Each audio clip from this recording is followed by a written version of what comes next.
Kahit na alam kong nananaginip lang si Jennifer, hindi ko maiwasan na makaramdam ng tuwa nang marinig ko mula sa labi niya ang pangalan ko. May amnesia man siya pero alam ko sa sarili ko na ako pa rin ang laman ng puso niya. Jen, sweetie, gising ka na muha, mahina kong tawag sa panalan nito. Tahimik namang nakamasid lang sila Elias at Amery sa amin. Laking pasalamat ko nang mapansin ko na dahan-dahan na nagmulat ng kanyang mga mata si Jennifer. Napansin ko pa nga ang nagtatakang pagtitig nito sa akin bago dahan-dahan na bumangon. Sino ka? Nasaan ako? Tanong niya sa akin. Pakiramdam ko, bigla akong pinagsakluban ng langit at lupa dahil sa narinig ko sa kanya. Masakit palang makita na hindi niya ako kilala. Nakikita ko sa mga mata niya na para bang isa akong estranghero sa paningin niya. Tinatawag niya ang pangalan ko sa panaginip niya pero ngayong gising na siya, hindi niya na ako maalala. Jen, kumusta ka? Nahimatay ka kanina kaya dinala ka kaagad namin dito sa hospital. Kumusta ang pakiramdam mo? Ayos ka na ba? Narinig kong tanong naman ni Amery dito. Maayos na ang kalagayan ko, Ate Amery. Pero teka lang, nasaan tayo? Saka, ano yung tawag mo sa akin? Jen ba? Hindi ba ako si Mia? Nagtatakang tanong nito kay Amery. Sorry Jen kung hinayaan ko si Kuya na magsinungaling sa'yo. Hindi ikaw si Mia. Hindi ikaw ang mula na tinutukoy ni Kuya Luis na asawa niya, mahinahong sagot naman ni Amery dito. Napansin ko ang gulat sa mga mata Jennifer habang titig na titig kay Amery. Hindi ako si Mia? Kung ganoon, sino ako? Pinagluluko niyo ba ako ate? Prank ba ito dahil alam niyong hindi ko maalala ang nakaraan ko, naguguluhang sagot naman ni Jennifer. Hindi ko naman mapigilan ang makaramdam ng awa dito. Dali-dali ko itong hinawakan sa kanyang kamay para sana iparamdam sa kanya na ayos lang. Na everything is under control dahil kasama niya ako. Hindi. Hindi ka namin niluluko. Patawad kung it takes time bago ko ipinagtapat ang katotohanan sa'yo. Naalala mo na ba sa tuwing tinatawag tayong Jen or Jennifer? Dahil iyon talaga ang pangalan mo. Ikaw si Jennifer at hindi si Kuya ang asawa mo, kaagad namang pagpapaliwanag ni Amery. Right, hindi si Luis ang asawa mo kundi ako. Ako ang asawa mo, sweetie, mahina ko ding sambit kaya muling napatitig sa akin si Jennifer. Kitang-kita ko ang matinding pagtataka sa mga mata nito habang nakatitig sa akin. Ikaw ang asawa ko. Totoo ba? Paanong napunta ako sa poder ni Luis kung ikaw ang asawa ko, kaagad na din naman nitong sagot. Alam kong naguguluhan ka sa mga nangyari pero magtiwala ka sa akin. Ako ang asawa mo at iuwi na kita sa bahay natin. Matagal na kitang hinananap. Tinangay ka ng mga kidnappers ni Baby Alexa noong dinala natin pareho ang ransom money. Baby Alexa. Sino naman si Baby Alexa? Nagtataka niyang tanong. Mukhang sobrang nakalimutan niya talaga ang nakaraan dahil pati si Baby Alexa ay hindi niya maalala. Gayunpaman, hindi ako magsasawang ipaalala sa kanya ang lahat-lahat. Ang mga masasayang pinagsamahan namin. Panganay na anak natin si Baby Alexa. Matagal ka na din niyang hinihintay kaya magpagaling ka. Miss na miss ka na din ang anak natin, sweetie, mahina kong sagot sa kanya. Masuyo ko pa siyang tinitigan sa mga mata pero kaagad din naman itong nag-iwas ng tingin sa akin. May panganay akong anak. At Amery, ano ito? Ano ang ibig sabihin nito? Sa pagkakataon na ito si Amery naman ang pinagbalingan ng tingin ni Jennifer. I'm sorry Jen pero lahat ng sinasabi ng lalaking nasa harapan mo ay totoo. Siya talaga ang asawa mo at hindi si Kuya Luis, sagot naman kaagad ni Amery. Muling natigilan si Jennifer habang panakanakang napapasulyap siya sa akin. Para bang bigla siyang nakaramdam ng pagkailang. Well, baka naman hindi lang siya makapaniwala dahil mas gwapo ako ng mas di hamak sa Luis na yun. Kung talagang ikaw ang asawa ko, pwede ka bang magpakita sa akin ng mga katunayan? Mga ebidensya. Sa totoo lang, sobrang naguguluhan na din kasi talaga ako eh. Ilang buwan ko din kasing isiniksik sa isipan ko na si Luis ang asawa ko, tapos heto ka inaangkin mo din na asawa ko. Nakakatakot dahil baka bukas, may lalapit na namang iba at sabihin na asawa ko din siya. Seryosong sagot nito sa akin, pero hindi ko na din mapigilan ang matawa. Ngayon ko lang din lubos na napatunayan na mahirap palang makipag-usap sa taong may amnesia. Hindi niya ako maalala pero gagawin ko ang lahat para maalala niya ulit ako. Sure, may mga wedding pictures tayo sa bahay. May anak tayo at hinihintay ka na din niya. Kilala ka din ng mga kamag-anak ko at pati sila magpapatunay na ako talaga ang asawa mo at hinihintay na din nila ang pag-uwi mo, masuyo kong sagot sa kanya sabay haplos sa pisngi niya. Para naman itong napapaso na kaagad na umiwas. Nakaramdam ako ng pagkadismaya pero kailangan ko siyang intindihin sa sitwasyon niya. Pasasaan ba at muli niya din akong maalala. Nagising ako na hinahabol daw ako ng isang lalaking hindi ko masyadong maaninag ang kanyang mukha at nang imulat ko ang aking mga mata laking gulat ko dahil ibang mukha na naman ang una kong nasilayan. Mukha ng isang lalaki na familiar sa akin pero hindi ko maalala kung saan at kung paano ko siya nakilala. Lalo akong naguluhan nang magpakilala din ito sa akin na siya daw ang asawa ko na labis kong ipinagtaka. Ang alam ko kasi si Luis ang asawa ko pero bakit may iba pang nagkiklaim na siya daw ang asawa ko? Sino ba talaga ang nagsasabi sa kanila ng totoo? Pero noong nagpaliwanag sa akin si Ate Amery na Jennifer daw ang pangalan ko at hindi niya medyo naliwanagan naman ako. Pero hindi ibig sabihin na 100% akong maniniwala. Nagpaliwanag na silang lahat sa akin kung sino ba talaga ako pero gusto ko nang makasiguro ngayon. Baka magising na lang ako kinabukasan na iba na naman ang nagpapakilalang asawa sa akin. Sobrang gulong-gulo na kaya ang utak kong parang walang laman. Ang hirap pala kapag ganitong wala kang maalala, kaya lahat ng sinasabi ng mga kausap mo ay wala kang choice kundi ang paniwalaan. Pero bakit ganoon? Bakit may iba akong nararamdaman sa lalaking kaharap ko ngayon? Damdamin na hindi ko maramdaman kapag kaharap ko si Luis. Kung siya talaga ang asawa ko at ama nitong pinagbubuntis ko di jackpot ako. Ang pogi Macho at ibang-iba ang appearance niya kumpara kay Luis. Hindi ko din maintindihan ang sarili ko ngayong kaharap ko siya.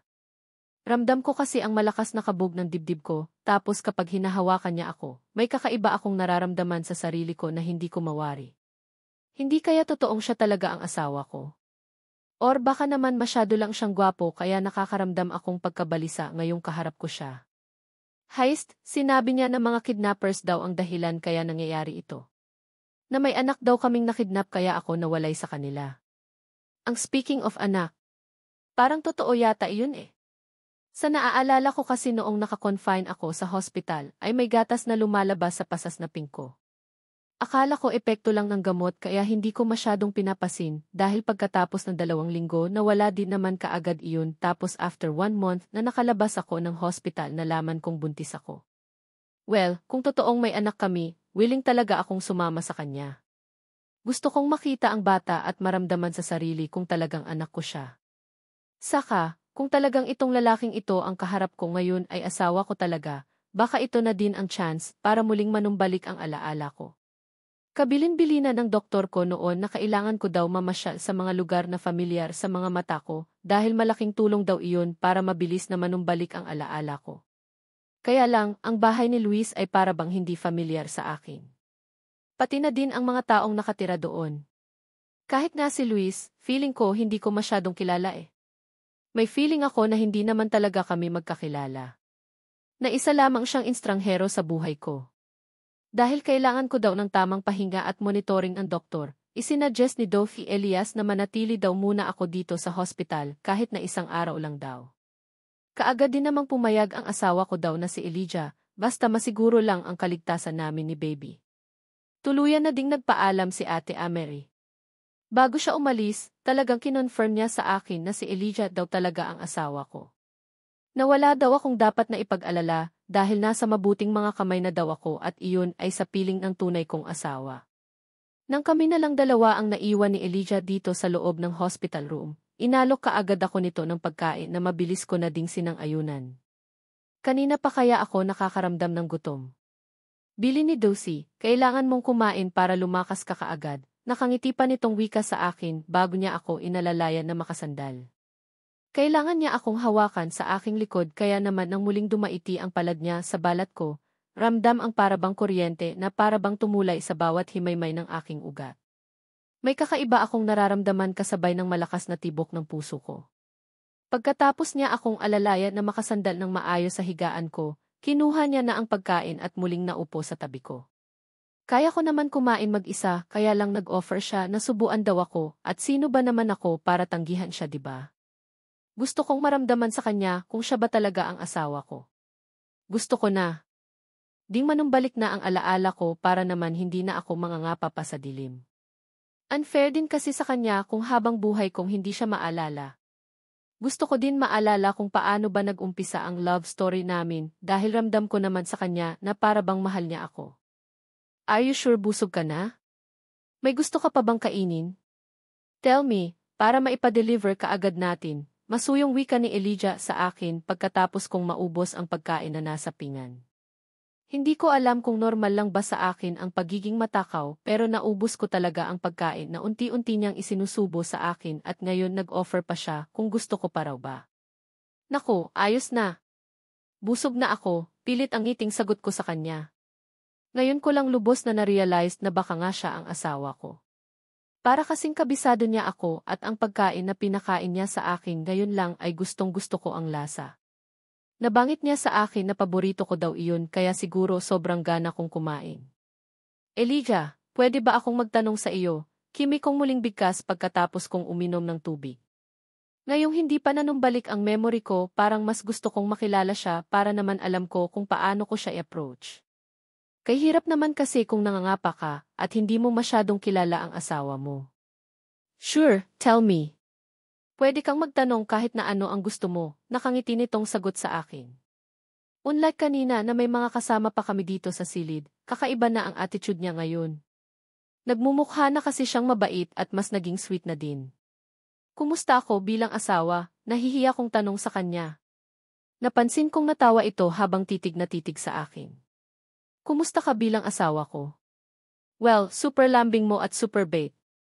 Halos ayaw mong humiwalay sa akin at palagi mo akong hinahalikan sa labi. May halong panunudyo sa boses na sagot niya, kaya naman bigla akong nakakaramdam ng pag-iinit ng aking pisngi.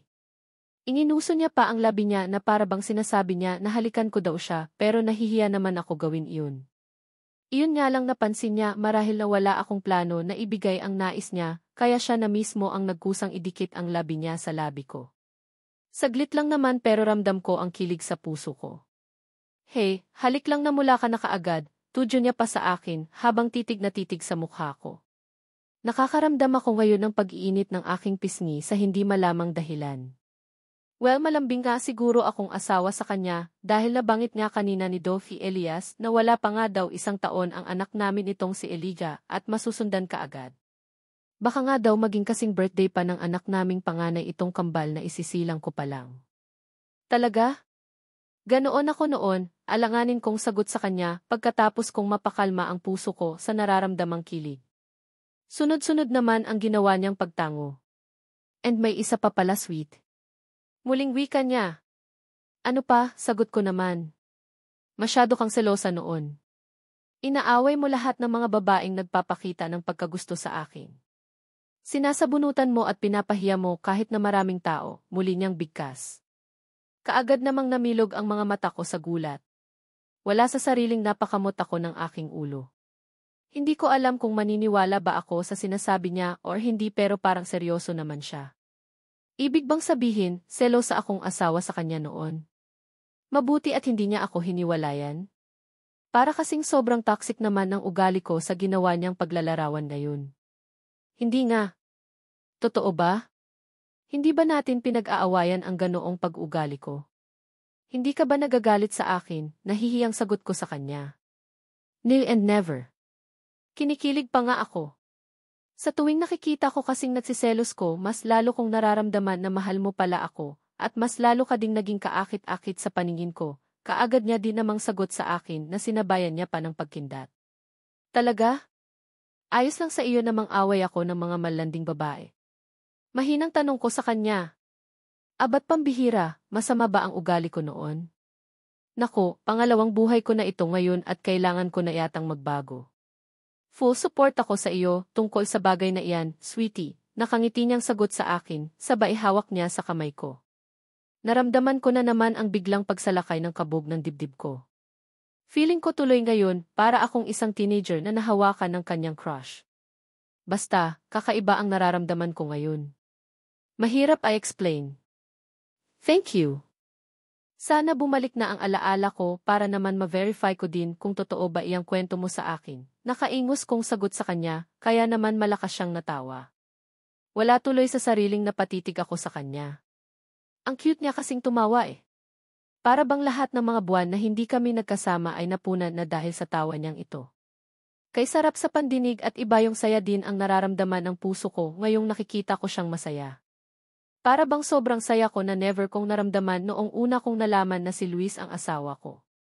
Ibang kilig at haplos ng tuwa sa puso ang nararamdaman ko ngayong si Elijah ang kasama at nakikita ko. Tama nga siguro ang sinabi niya kanina.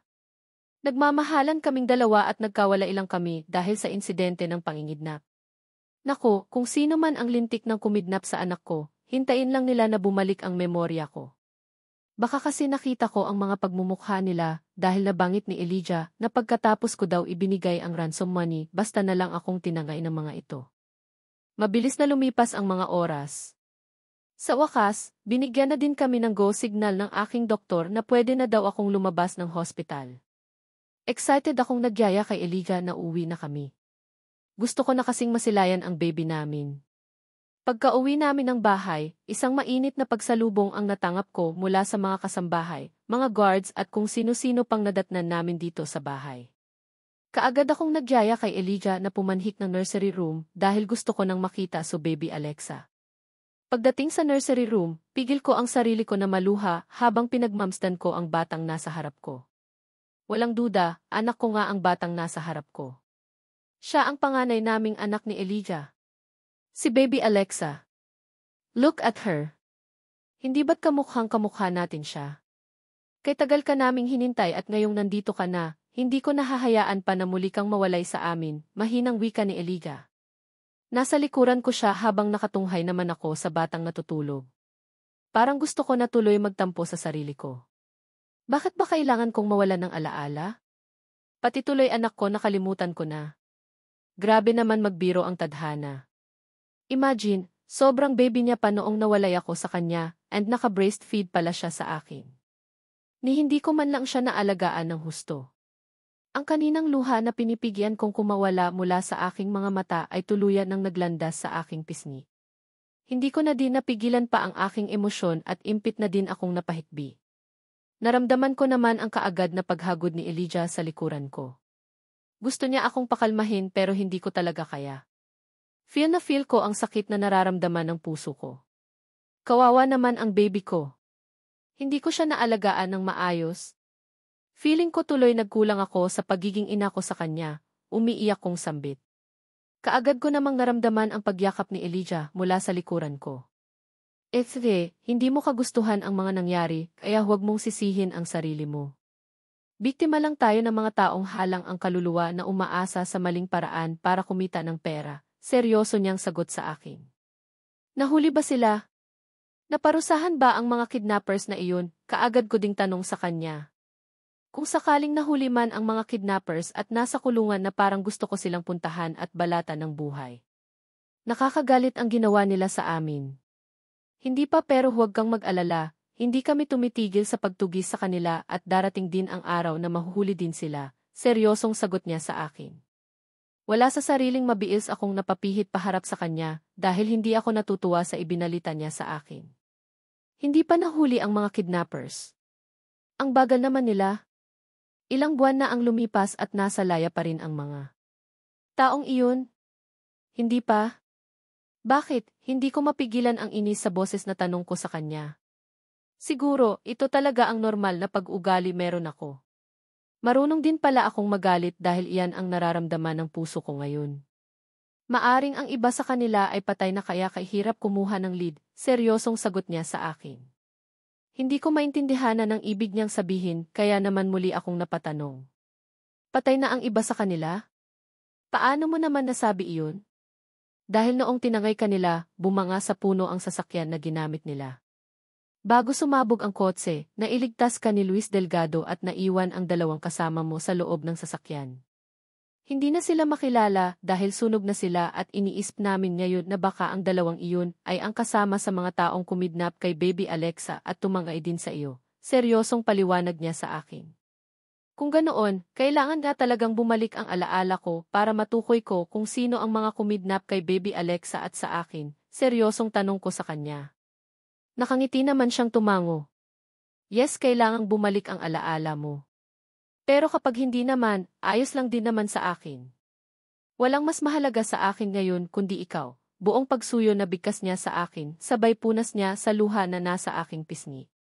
Hindi ko naman mapigilan ang mapangiti. So sweet naman pala ng asawa ko eh. Imagine, sobrang gaan ang pakiramdam ko habang kausap ko siya ngayon.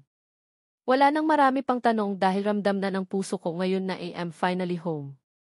Nakabalik na ako sa bahay kung saan talaga ako nakatira at kasama ko na ngayon ang gwapo at mabait kong asawa. Si Elijah Villarama Valdez na hindi man siya naalala ng isip ko pero ramdam naman ng puso ko kung gaano siya kahalaga sa akin. Hinayaan ko na lang muna si Baby Alexa na matulog ng mahimbing kahit na ang totoo. Gusto kong gisingin ito para makita niya din ako. Nabangit ni Elijah sa akin na kaya na daw nitong magsambit ng mga salitang mama at papa at gusto kong marinig iyon. Gusto ko din sanang makarga siya kahit na malaki na ang tiyan ko. Gusto kong iparamdam ang init ng aking pagmamahal sa aking anak na hindi ko na iparamdam sa kanya noong mga sandaling wala ako sa tabi niya. Hindi bale, babawi naman ako eh. Ngayong nandito na ako, hindi ko nahahayaan pa na muli akong mawalay sa kanya. Lalo na at magkakaroon na siya ng mga kapatid. I think hayaan na muna natin si Baby Alexa dito.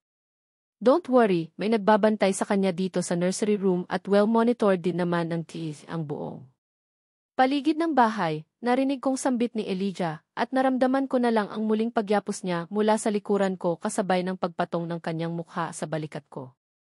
Hindi ko naman mapigilan ang mapangiti habang wala sa sariling nahawakan ko ang kanyang kamay na nakapatong din sa aking tiyan. Thank you, mahina kong usal kasabay ng pagkalaglag ng ilang butil ng luha mula sa aking mga mata. For what? Mahinang tanong niya sa akin. For taking care of Baby Alexa habang wala ako. Sagot ko naman kaagad sa kanya na hindi ko na din napigilan pa ang impit na mapahikbi. Hey! Umiiyak ka na naman. Of course, kailangan ko talagang alagaan ang baby natin dahil mahal ko siya. Bunga siya ng pagmamahala nating dalawa at mas pinapahalagahan ka kayo kumpara sa sarili kong buhay. Madamdamin niyang sagot sa akin, kaya hindi ko natuloy mapigilan pa ang mapahagulhol ng iyak. Kay sarap kasi talaga sa pakiramdam na marinig ang mga katagang binitiwan niya eh. Pakiramdam ko nakalutang ako sa alapaap. Tama na iyan, sweetie. I think kailangan na nating pumasok ng kwarto. Hindi pwede sa iyo ang labis na pag-iyak at stress dahil makakasama iyan sa iyo at sa baby natin. Remember, may dalawang buhay na nasa sinapupunan mo kaya dapat nating mas ingatan ang kalusugan mo. Muli niyang sambit at dahan-dahan niya na akong inakay palabas ng silid ni Baby Alexa. Kaagad na din naman akong nagpaubaya. Pagpasok namin sa isa pang kwarto, kaagad na bumungad sa paningin ko ang maayos at malinis na silid. Buong detalye ng kwarto at mga nakadisplay ay familiar sa mga mata ko. Dumako pa nga ang paningin ko sa isang malaking picture frame na nasa may headboard ng kama. Makikita doon ang isang larawan ng isang babae at isang lalaki. Parehong nakadamit pang kasal at hindi ko mapigilan ang muling pagsilay ng ngiti sa labi ko nang mapagtanto ko na nagsasabi nga talaga ng totoo si Elijah. Siya nga talaga ang asawa ko base na din sa mga larawan na nakikita ko ngayon. Talaga palang ikinasal kami at niluluko lang ako ni Luis at kinuha niyang pagkakataon ang pagkakaroon ko ng amnesia para mapaniwala ako sa isang kasinungalingan. God, nakakatakot pala. Mabuti na lang at naglakas loob si Ate Amery na ibalik ako sa tunay kong pamilya kung hindi ko talaga ma-imagine kung anong buhay na naghihintay sa akin kung tuluyan akong natangay ni Luis patungo sa Amerika. Habang buhay ko na siguro hindi makikita ang panganay kong anak na si Alexa at hindi ko na makakasama pa siguro habang buhay ang gwapo kong asawa na si Elijah. Mabuti na lang talaga. Ay may nabalikan pa akong pamilya at hindi pa nakahanap ng ibang babae itong si Elijah bilang pamalit sa akin. Sa gwapo niyang ito, tiyak talaga ako na maraming naghahabol sa kanya ng mga babae dyan. So, 100% na ba ang paniniwala mo na dito ka talaga nakatira at kami ang pamilya mo? Nakangiting tanong niya sa akin nang mapansin niya na titig pa rin ako sa larawan na nakahang. Naman! Walang duda. Nakabalik na nga ako at tama ka, ikaw nga ang asawa ko at hindi ang Luis na iyon, nakangiti kong sagot sa kanya. Isang mahinang pagtawa ang naging sagot niya sa akin bago niya ako mahigpit na niyakap. Thank you. Don't worry, babawi ako sa mga panahong nagkawalay tayo. Hindi ko nahahayaan pa na mangyari ulit ang ganitong bagay. Hindi na din ako papayag pa na muli kang mawalay sa akin, Jen. Mahina niyang sambit habang ramdam ko ang init ng kanyang yakap. Nasaan si Mia? Nangako ka sa akin na ibabalik mo dito si Mia, Mary. Nasaan na siya? Galit na sigaw ni Luis sa kapatid niya. Nanlilisik ang mga mata niya sa galit habang titig na titig siya sa kapatid niya na noon ay kitang-kita din sa mga mata ang takot. Hindi inaasahan ni Mary na magagalit ng husto sa kanya ang kanyang kapatid dahil kusa niyang ibinalik si Jennifer sa tunay nitong pamilya. Hindi niya na din kasi kaya ang mga pinanggagawa ng kapatid niya. Alam niya din kung bakit gusto nitong dalhin si Jennifer sa Amerika dahil gusto niya itong angkinin ng tuluyan. Pati na din ang batang nasa sinapupunan nito ay gusto niya ding akuin na siya ang ama. Hindi na kaya ni Mary na dalhin sa konsensya ang lahat at habang nagtatagal, lalo siyang naaawa kay Jennifer. Hindi ni Vakava itong lokohin lalo na at sister-in-law ito ng lalaking matagal niya ng kinahunalingan. Si Elias Villarama Valdez. Yes, si Elias. Matagal na siyang may gusto dito at ayaw niyang madismaya ito sa kanya kapag malaman nito na kinonsente niya ang kanyang kuya sa hindi maayos na gawain. Hindi lang iyan, sobrang naawa din siya kay Jennifer. Alam niyang nangangapa ito sa dilim at kahit nawala itong maalala, alam niyang naguguluhan din ito.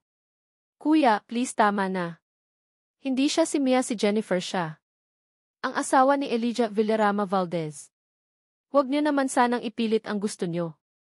Maawa naman kayo sa tao. Nagdadalang tao siya at ngayon niya higit na kailangan ang asawa niya. Umiiyak na sagot naman ni Mary sa kuya niya. Alam niyang sarado ang isipan nito sa kanyang mga paliwanag, pero gusto niya pa ring subukan.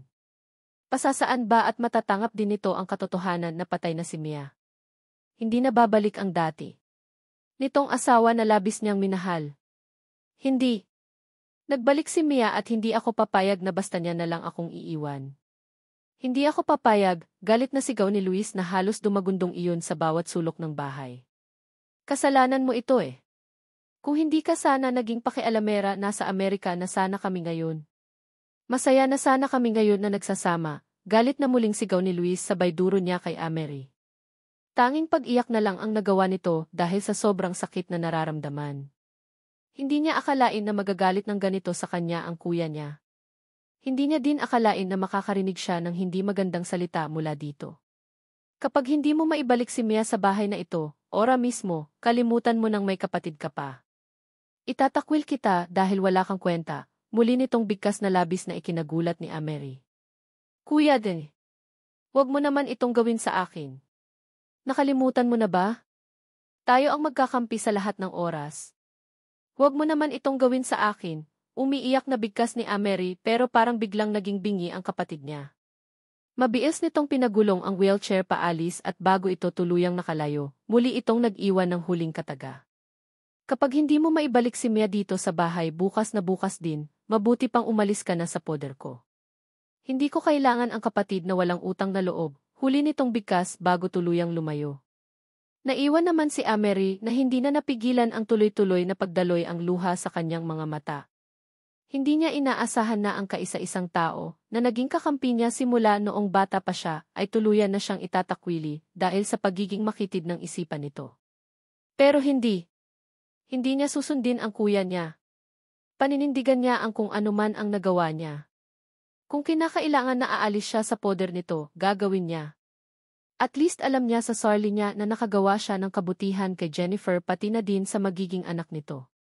Hindi siya usigin ng kanyang konsensya at alam niyang darating din ang araw na marirealize din ng kuya niya ang pagkakamali nito.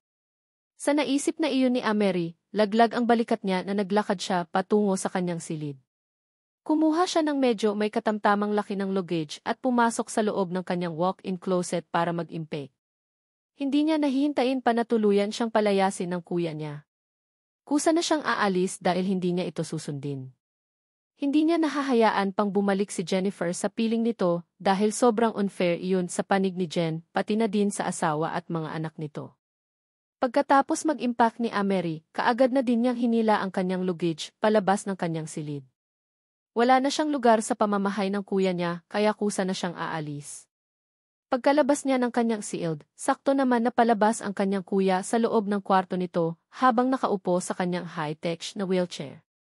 Napansin niya pa ang pagkagulat sa mga mata nito nang tumingin ito sa kanya. Saan ka pupunta? Malakas ang boses na tanong nito sa kanya. Hindi naman napigilan ang mangilid ang luha sa mga mata ni Amerie dahil sa tanong na iyon ng kanyang kuya. Aalis na po, mahinang sagot niya. Aalis? So, wala ka talagang balak ng sundin ang gusto ko?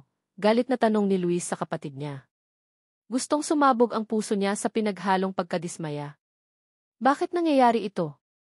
Ang masunurin niyang kapatid ay biglang naging matigas ang ulo. Sino ang ipinagmamalaki nito? Ito naman ang gusto mo kuya, di ba? Wala akong balak na ibalik sa iyo si Jennifer, kaya aalis na lang ako, umiiyak na sambit ni Amerie. Hanggang ngayon, umaasa pa rin siya na sana magbago ang isip ng kapatid niya. Kaya lang, nang mapansin nito na malamig lang siyang tinitigan ang kaunting pag-asa na nasa puso niya ay biglang naglaho. Fine, kung gusto mong umalis, umalis ka. Hindi na kita kailangan sa buhay ko at ayaw ko nang makita ka habang buhay, galit na bigkas ni Luis. Masakit ang makitang pati kapatid niya ay gusto din siyang iwan pero ano pa nga ba ang magagawa niya?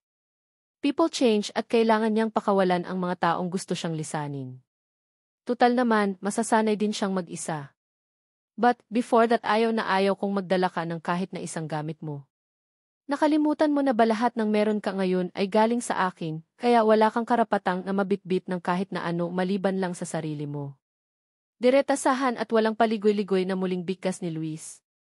Gulat naman na patitig si Amerie sa kapatid niya. Ano? No. Kuya, please, wag mo naman itong gawin sa akin oh. Please, kuya, naiiyak niya ng sambit. Hindi akali ni Amerie na ganito kabaliw ang kapatid niya. Iisang maliit na luggage na nga lang ang dala niya ayaw pa siyang pagbigyan. Ngayon niya lang nakita kung gaano kasama ang ugali ng kapatid niya na ang akala niya noon ay isang mapagmahal na kuya. You heard it right. Hindi ka pwedeng magdala ng kahit na ano maliban sa suot mong damit dahil lahat ng nasa sa iyo ay pag-aari ko, Amerie. Kung gusto mong umalis, umalis ka, galit na muling bigkas ni Luis sabay tawag sa kasambahay. Dali-dali namang dumating ang dalawang kasambahay at kaagad nitong inutusan na kunin ang handbag at luggage na bitbit ni Amerie. Wala nang magawa pa si Amerie kundi ang umiiyak na ibigay iyon at mabilis nang naglakad paalis baon ang matinding sama ng loob na nararamdaman niya sa kapatid niya. Hindi niya ito inaasahan at ngayong wala siyang ni isang gamit na dala, hindi niya din alam kung saan siya pupunta. Pagkalabas niya sa gate ng bahay ng kuya niya, wala nang nagawa si Amerie kundi ang maglakad patungo sa may kalsada. Wala siyang kahit na piso sa kanyang bulsa, kaya hindi niya talaga alam kung saan siya patutungo. Natatakot tuloy siyang isipin na baka maging homeless siya. Wala din siyang phone para sana tawagan ang ilan niyang mga kaibigan para humingi ng tulong sa mga ito. Sa kakalakad ni Amerie na agaw ng atensyon niya ang isang pawn shop. May nakapaskil doon na tumatanggap daw sila ng sangla na alahas. Wala sa sariling napahawak si Amerie sa kanyang tainga at hindi niya mapigilan ang mapangiti nang mahawakan niya ang suot niyang hikaw. Ang nag-iisang gamit na meron siya ng mga sandaling ito.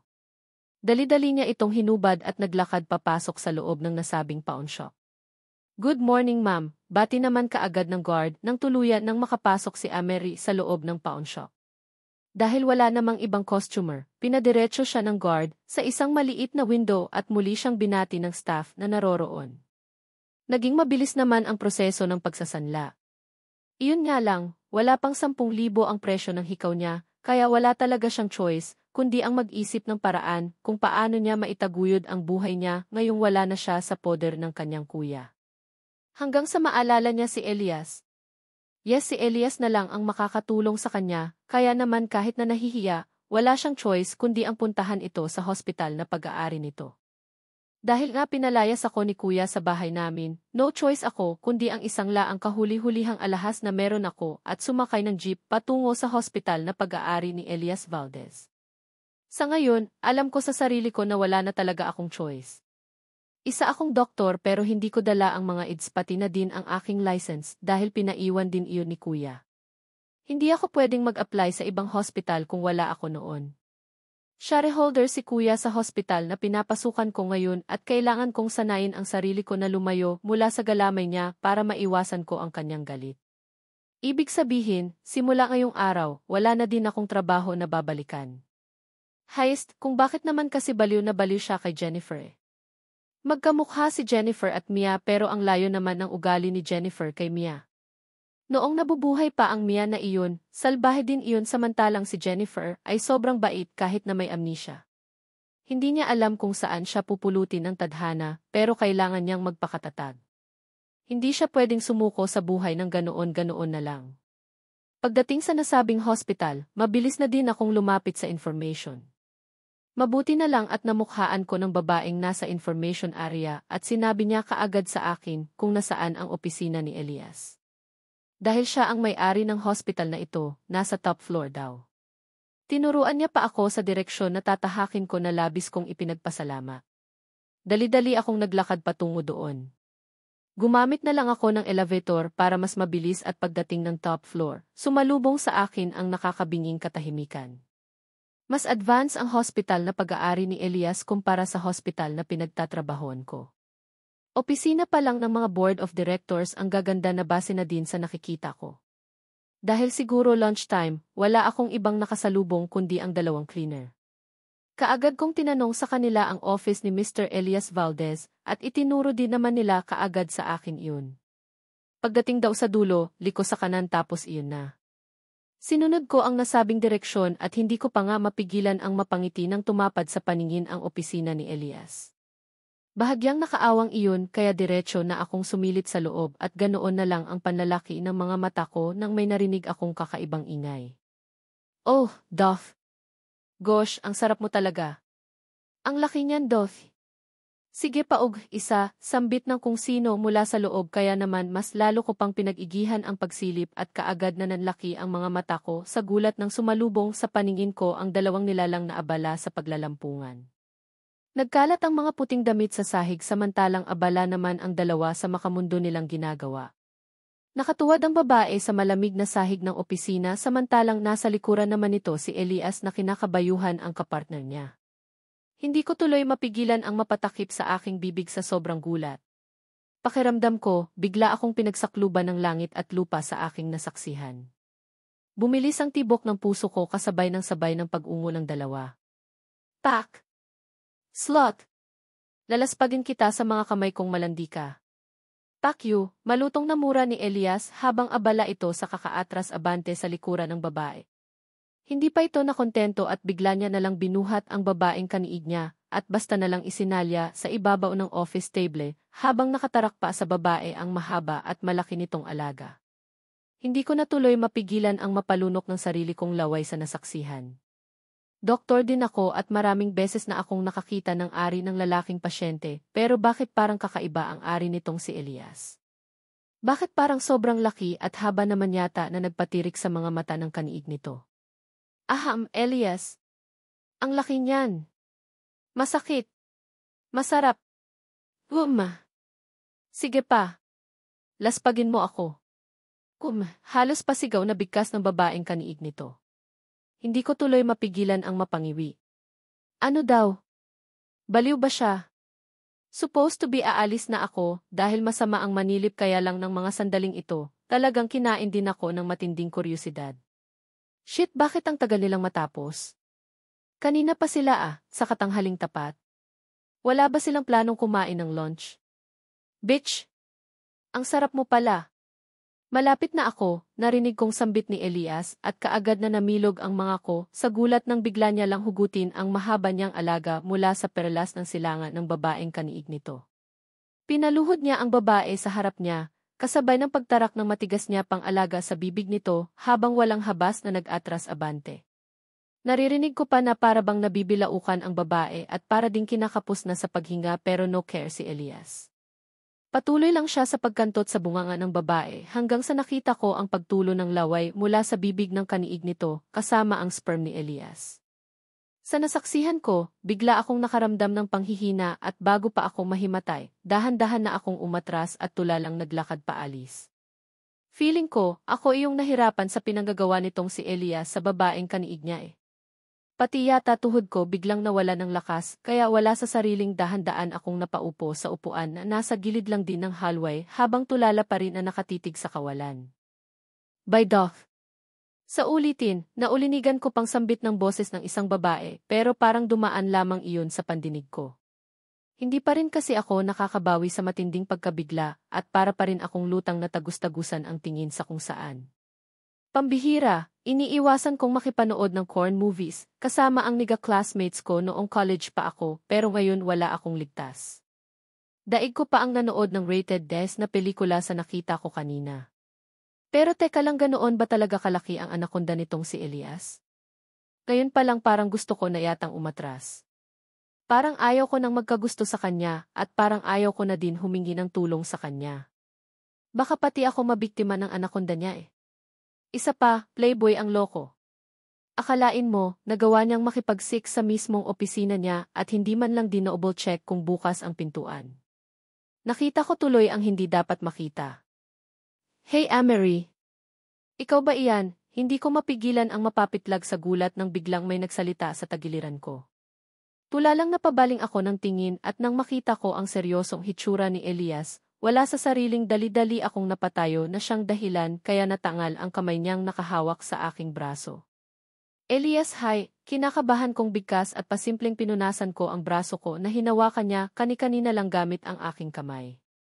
Wala lang, para kasi akong biglang nakaramdam ng kauting pandidiri eh. Hindi ako masela na tao pero sa nakita ko kanina, hindi ako sure kung nag-alkohol ba itong si Elias para matangal ang mga bakterya sa kanyang kamay. I said, what happened? Bakit ganyan ang hitsura mo? May sakit ka ba? Namumutla ka nakangiti niyang tanong sa akin. Hindi ko naman malaman kung ano ang isasagot ko sa kanya. Sa totoo lang gulat pa rin ako sa nasaksihan ko kanina at hindi pa masyadong gumana ang utak ko. Ayos lang ako. No worries, maiksi kong sagot sa kanya sabay kagat ko sa aking labi. Sino ba naman kasi ang hindi mamutla sa sobrang gulat sa nasaksihan ko kanina? Okay, sabi mo eh. You said the way, napasyal ka. Kanina ka pa ba? Ano ang maipaglilingkod ko sa iyo? Nakangiting muling tanong niya. Pilit naman akong nagpakawala ng ngiti sa labi bago ako sumagot. May kailangan nga ako. Ano kasi need help eh. Alanganing sagot ko naman sa kanya. Help? Bakit may nangyari ba? Teka lang, bakit nga pala dito tayo nag-uusap? Halika, samahan mo ako, for sure hindi ka pa kumakain ng lunch. Sabayan mo akong kumain, sagot niya naman sa akin na kaagad ko din namang sinang-ayunan. Habang naglalakad kami ni Elias sa hallway ng hospital, pinilit kong magbigay ng kahit na kaunting distansya sa kanya. I need his help pero ayaw ko namang matsismis ng mga staff dito sa hospital na bago niya akong babae. Sa nakita ko kanina, alam kong totoo ang chismis kung gaano ito kapalekero. Diretso kami sa parking area ng nasabing hospital. Pinagbuksan pa ako ni Elias ng pintuan ng sasakyan bago siya umikot patungo sa may driver's seat ng pintuan at pumwesto sa harap ng manibela. So, saan mo gustong kumain? Tanong niya sa akin. Kahit saan, ayos lang, kaagad ko din namang sagot sa kanya. Tahimik na din naman siyang nag-drive at noong nasa may highway na kami, muli siyang nagtanong. So, what happened? Napadalaw ka? May kailangan ka ba sa akin? Sana. Sa nasabi ko na kanina, I need your help. Alam kong nakakahiya kaya lang wala kasi akong ibang malapitan eh. Halos lahat ng friends ko nasa abroad tapos hindi din ako sure kung matutulungan nila ako, nahihiyang sagot ko sa kanya. Hindi naman siya nakaimik pero alam kong nakikinig siya sa mga gusto ko pang sabihin. Pinalayas na kasi ako ni Kuya and wala akong mapuntahan.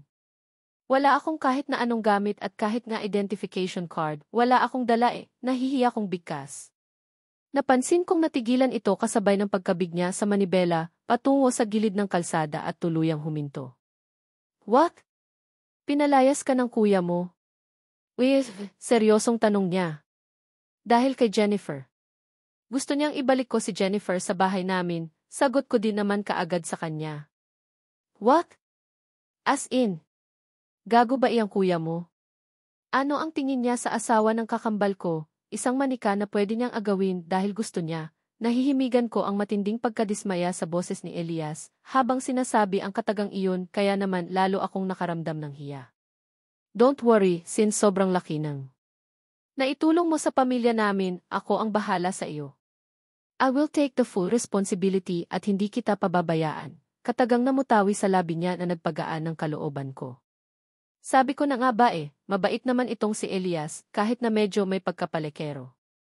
Naglinis lang ako ng katawan, nagpalit ng komportableng damit saka ako nagpa siyang mahiga sa kama. Sobrang gaan ng pakiramdam ko. Kahit na wala akong maalala, alam ko sa sarili ko na safe ako sa mga kamay ni Elijah, lalo na at siya ang asawa ko. Gusto mo na bang matulog or kain ka na muna? Hindi ka ba nagugutom? Masuyong tanong ni Elijah sa aking pagkalabas niya ng banyo. Nakatapis lang siya ng puting tuwalya, kaya kitang-kita ko ang maganda niyang katawan. Hindi ko tuloy mapigilan ang mapatitig sa kanya. Para kasing may nagtutulak sa akin na lapitan siya at haplusin ang kanyang namimintog na mga muscle. Para kasing kay sarap pisil-pisilin Ewan ko ba? Mahigit 5 buwan din akong nawalay sa kanya at sa loob ng mahigit 5 buwan na iyon no more 6. 6 months na ang tiyan ko so ibig sabihin, bago ako nawalay sa kanya sagana kami ng 6 sa isa't isa. Busog pa ako Parang gusto kong umidlip na muna bago kumain, magaan ang loob ng sagot ko sa kanya. Ayaw na ayaw kong ipahalata sa kanya na nag-uumpisa akong nakakaramdam ng pag-iinit. Shit, ganito ba talaga siya noon pa man? Lumalabas siya ng banyo na walang ibang nakatabing sa kanyang katawan kundi tuwalya lang. Hindi kaya inaakit niya lang ako ngayon dahil kagaya ko baka naman tigang din siya. Kung loyal siya sa akin at mahal na mahal niya din ako, ibig sabihin nun hindi siya titikim ng iba. Hihintayin niya ang pagbabalik ko dapat. Shit, ano iyan? Ang mga mata ko. Hindi mapigilan na mapatitig sa nakabukol sa pagitan ng kanyang hita na bumabakat sa tuwalyang nakatapis sa kanya. Okay, kung gusto mong matulog na muna tayo. Ilang buwan na din akong walang matinong tulog at sobrang inaantok na din ako. Nakangiti niyang sagot na sinabayan niya pa ng mahinang paghikab. Naglakad siya patungo sa walk-in closet habang nakasunod ang paningin ko sa kanya. Lalo yata akong nakakaramdam ng pag-iinit nang tumampad na naman sa aking paningin ang bilugan niyang puwitan. Parang kay sarap pisilin. Nababaliw na yata ako. Para na akong tanga. May amnesia nga ako pero kung ano-ano naman ang tumatakbo sa isipan ko. Hindi ko ito nararamdaman noong kay Luis Never kong nakita kay Luis ang mga nakikita ko ngayon kay Elijah. Sa bagay, hindi ko nga pala asawa ang lalaking iyon. Mabuti na lang pala talaga at lumpo si Luis at walang kakayahang magpaligaya ng babae kung hindi baka hindi ako matahimik. Hindi ko maimigin ang sarili ko na makipagtalik sa lalaking hindi ko naman asawa. Nasaan na ba siya? Bakit ang tagal niya naman yata sa loob ng walk-in closet, hindi ko pa nga mapigilang bulong. Nakakainip. Gusto ko na siyang bumalik dito sa loob ng silid at tumabi na sa akin dito sa kama. Gusto ko na kasing maramdaman ang init na nagmumula sa kanyang katawan at baka sakaling maalala ko na ang nakaraan naming dalawa. Kahit na wala akong naalala, nararamdaman ng puso ko na mahal ko siya. Hindi ako makakaramdam ng ganitong damdamin sa puso ko kung hindi, di ba? Buntis ako at siguro normal lang naman sa amin ang gawin ang mga bagay na ginagawa ng tulad ng mag-asawa sa kama. In short, ang mag-6 para mapaligaya ang isa't isa. Well, siguro nga normal lang iyon dahil nabuntis ka agad ako Imagine, lumalabas ng 3 months pa lang noon si Baby Alexa, mailaman na kaagad ang tiyan ko. Masusundan ka agad ang panganay namin so ibig sabihin, ganoon kami kahilig sa isa't isa noon. Sa naisip kong iyon hindi ko tuloy mapigilan ang makaramdam ng pagkauhaw. Hindi iyong pagkauhaw sa tubig pero sa ibang bagay at ang asawa kong si Elijah lang ang makakapatid noon. Not naman, di ba?